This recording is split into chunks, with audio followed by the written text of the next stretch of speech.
ultimately what we're doing is we're going to create these pins all the way around, so the full footprint around the outside of the house will be done. We do them very carefully. It's got to be strategically done so the house is structurally kept sound, solid, and there's no movement. And it's only once we've finished all that, then we can dig out all the rest of this soil. And we've supported the internal walls as well. We can then dig out the main soil down the middle, because that acts as a great deal of support. Yeah. Down here what we've got is a traditional underpinning.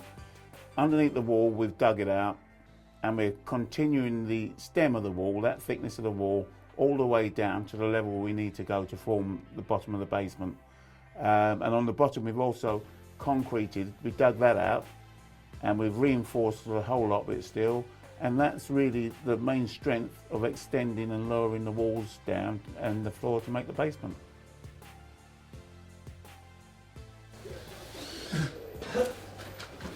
One of the key elements in basement work is the cavity drain membrane that lines all the structural walls. Behind that we've got that all the way round the entire basement area, and then we have also the same membrane, and we've got the membrane actually sits underneath the floor, underneath the slab. The one we use under the floor is actually heavier than this. Any groundwater that gets in behind the back of the membrane or underneath gets discharged by our pumping system. That's here. It's quite an elaborate pumping system. There'll ultimately be a toilet in here, right? And the toilet, instead of being on the small little pipe work, this has got a huge 4-inch discharge pipe like normal toilet, and of course all that, when you flush the toilet, then goes to the sump there, and that will discharge in a bigger, much bigger pipe, and it clears, so you don't get all the blockages that all the old macerating systems, smaller systems will give you, and they're much more reliable. Insulation is a big thing. There's quilted insulation between the old joists all the way. Then we put the suspended ceilings. When we come down, that stops the vibrations, lessens the sound. You know, it impacts much better.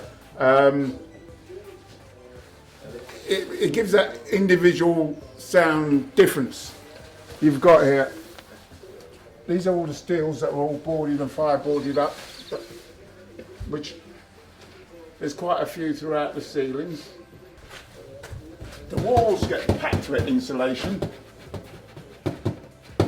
before the plasterboard is sat on, and that is around the entire structure as well. We remove the gas, new water pipes coming in, change the water on the mains.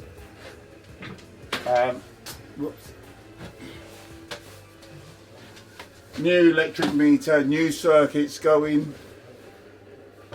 It becomes a completely new place, a new area.